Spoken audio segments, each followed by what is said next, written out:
Welcome to Self-Aware Soul. I'm Jacinta, founder of Jacinta Healing Arts. In today's episode, I like to talk about something that often leaves people unsure, afraid of saying or doing something wrong. That is how to support someone who's grieving, even if you haven't been through it yourself. It doesn't matter whether you've lost someone or have not lost anyone in your life. This is really difficult when you're trying to support someone, you don't know what to say. To say I'm sorry doesn't feel quite right, and to say deepest sympathy, that too, at least for me, it doesn't feel quite comfortable. And it leaves us thinking, what do we say? I think thinking of you, my prayers and thoughts are with you a little bit easier. And recently, when my friend lost his dad and everybody was saying, long life, this is in the South African culture, they wish you long life. And I thought that was beautiful. If you're here, it means you care, and that's already a beautiful start. You may be watching someone you love struggle with a deep loss. You want to help. You want to be there for them. But maybe you found yourself thinking, what if I say the wrong thing? Oh, I don't know what they need. I've never experienced this kind of pain myself. I also know that in some cultures, when somebody loses a family, friends, neighbors often bring food because they know that when the family is grieving, they'll be too deep in their mourning that they don't feel like eating, they don't feel like doing anything.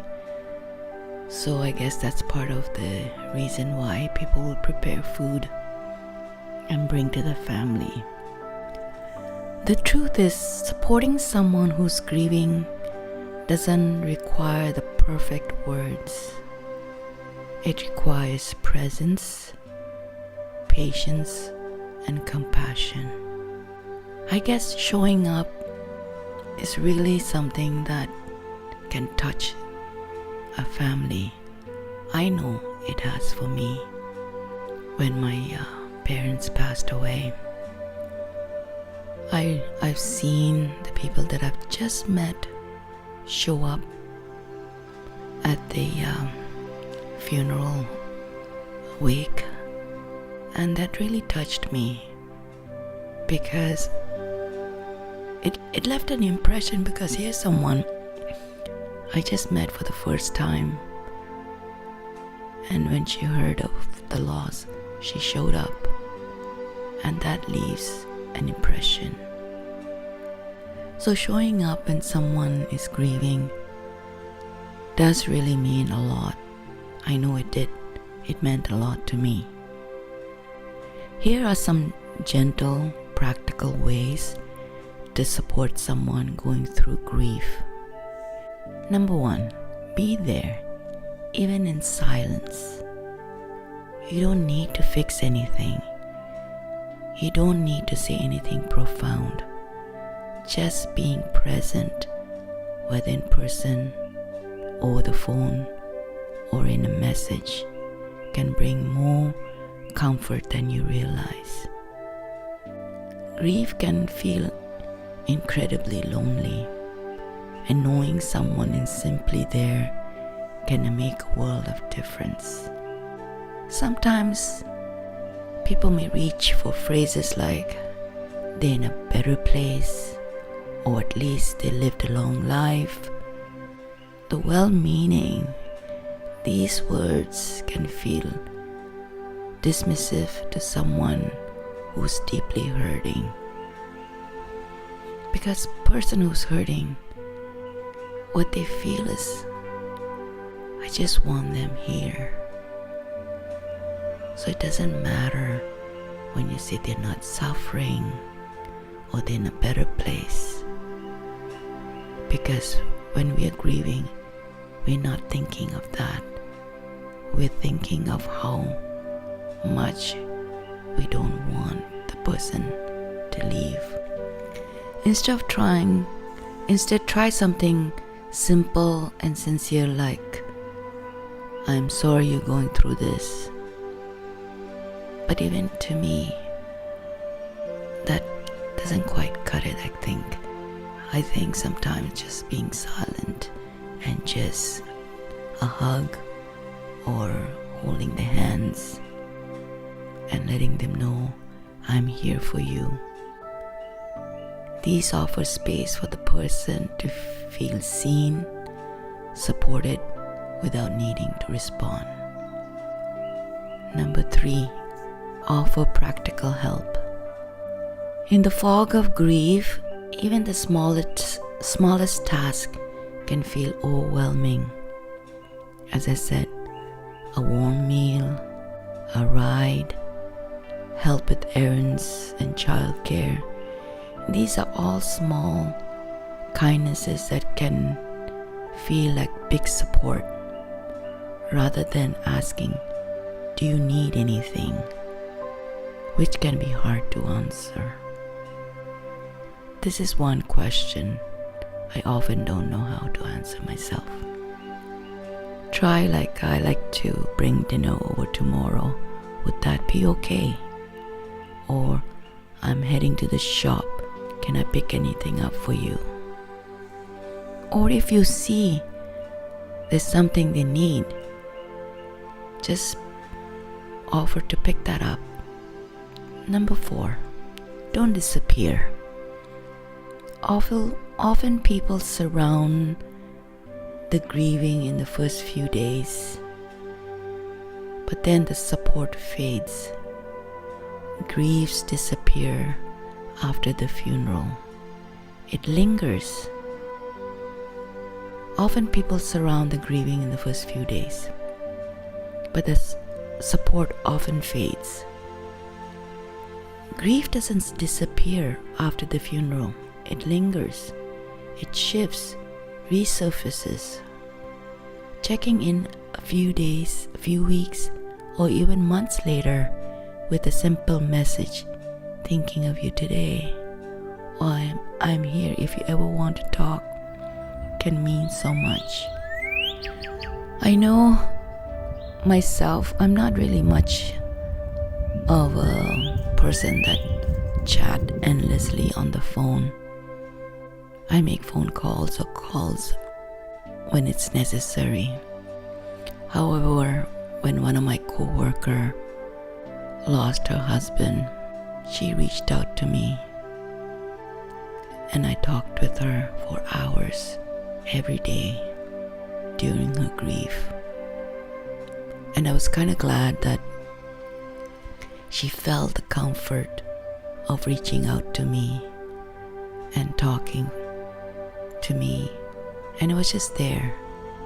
Even though she knew that I'm not much of a phone talker, but she felt comfortable to reach out, and we talked for hours every day for weeks. I was fine with that. And most often, even myself, when I have friends that loses someone, I don't send out flowers to the funeral home. At times, I usually prefer to wait after some time have passed because they would have already received a lot of flowers.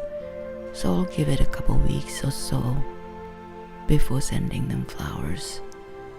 By then, they're still grieving, and it'll be nice to have a little flowers to uplift their soul. Number 5, honor their grief without rushing it. There's no timeline or limit for healing. You may notice your friend or loved one seems okay one day and overwhelm the next. That's normal. Grief isn't linear. Avoid saying things like, you need to move on, or time heals all wounds. Instead, let them know it's okay to feel however they're feeling. As I mentioned in my past episode, grief is like a roller coaster, and it comes and it goes, and years may go by, and when the memory of the person you lost, the loved one you lost, will come to mind, the grief of loss resurfaces, and you can still feel that loss. So there really isn't a timeline that we get over our grief. The hurt and the pain lessens, but the grief will always be there.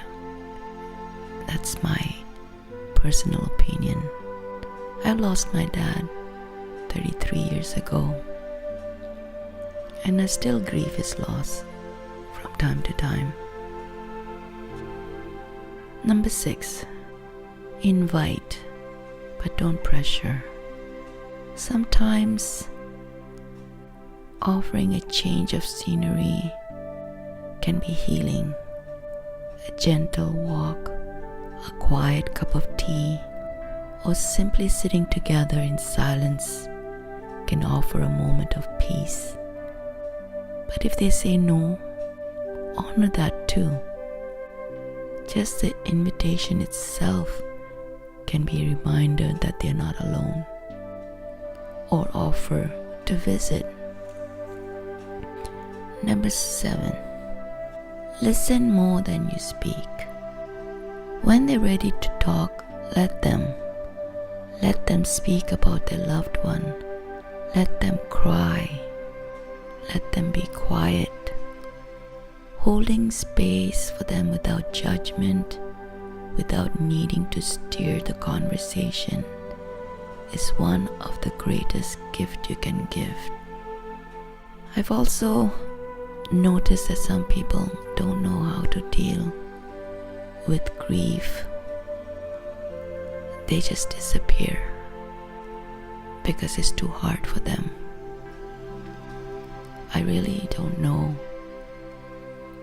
how to say this, but I think for them it's best just don't say anything.